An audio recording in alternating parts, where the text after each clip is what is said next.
প্রথম বর্ষে আমাদের সবাইকে হিউম্যান বোনস কিনতে হয়, এটা কি মৃত ব্যক্তির মর্যাদার সাথে সাংঘর্ষিক নয় কি? অবশ্যই সাংঘর্ষিক, অবশ্যই এটা আমাদের করা উচিত না।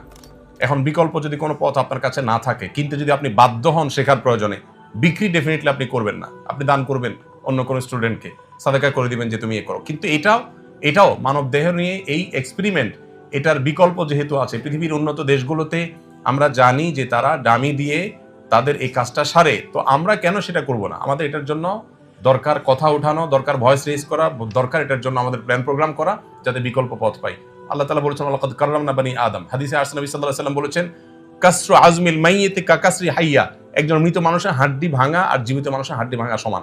এখানে সমান বলতে কি বোঝানো হয়, এটা নিয়ে বিরাট বিস্তারিত ব্যাখ্যা বিশ্লেষণ আছে স্কলারদের ভিতরে। একটা হলো যে মৃত মানুষের শরীর নিয়ে কাটাছেঁড়া করা, এই যে আমাদের পোস্টমর্টেমের যে ইয়েটা আছে, এ জাতীয় যত আপনার কার্যক্রম আছে, এগুলো এই হাদিসের আলোচনা অনেক ওলামা একরাম নিষিদ্ধ বলেন, যদিও এর অন্য ব্যাখ্যাও আছে, আমি ডিটেইলে যাচ্ছি না।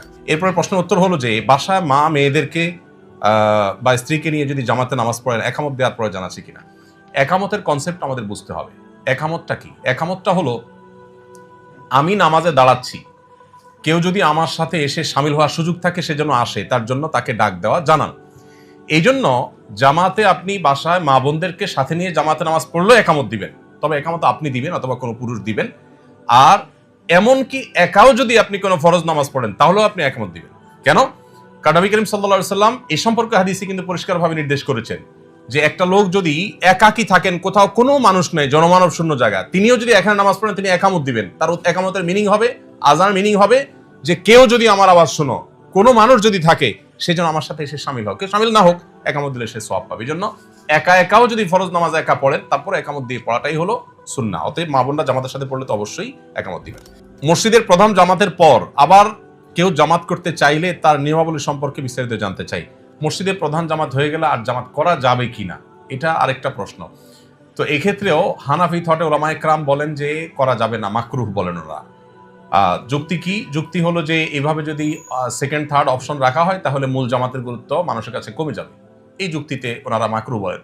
কিন্তু এর বিপরীতে আমরা অবশ্য নবী করিম সাল্লাল্লাহু আলাইহি সাল্লামের জীবনীতে একটা ঘটনা পাই। আপনারা অনেক হাদিসে শুনেছেন যে নবী সাল্লাল্লাহু আলাইহি সাল্লাম জামাতে নামাজ পড়ার পর এক ব্যক্তি মসজিদে প্রবেশ করলেন একা, তার নামাজ যখন পড়া হয়নি, কোন একটা ফরজ নামাজ, তখন নবীজি বললেন যে তোমাদের কে আছো যে এই লোকটার সাথে জামাতে পড়ে তাকে জামাতের সওয়াব পাইতে হেল্প করবা? তখন একজন হাত তুললেন, বললেন ঠিক আছে তাহলে তুমি পড়ো। তো এই হাদিস থেকে দ্বিতীয় জামাতে সাহাবীদের পড়ার বিষয়টা সাব্যস্ত হয়। এটাকেই হাম্বলি থট সহ অন্যান্য থটে ওলামায়ে কেরাম অনুমোদন করেন। এবং আমরা এমনকি হানাফি থটেও বারান্দায় বা এমন কোথাও যদি পড়া হয় মসজিদের, যে মূল জামাতে বাধাগ্রস্ত হবে না বা মূল জামাতের গুরুত্ব হারাবে না, সেক্ষেত্রে হানাফি থটে ওলামায়ে কেরাম নিষেধ করেন না। জামাতের গুরুত্ব অপরিসীম। 1 টাকা যদি আমি 27 টাকা পাই, আমি কি দুঃখে 1 টাকার অপশন নিতে যাব, যেখানে সালাতুল জামাআতে তাফজুলু সালাতুল ফাজর বি 27 দারাজা। নবীজি বলেছেন একা নামাজ পড়লে মানুষ 1 গুণ সওয়াব পেলে জামাতে নামাজ পড়লে 27 গুণ সওয়াব হয়।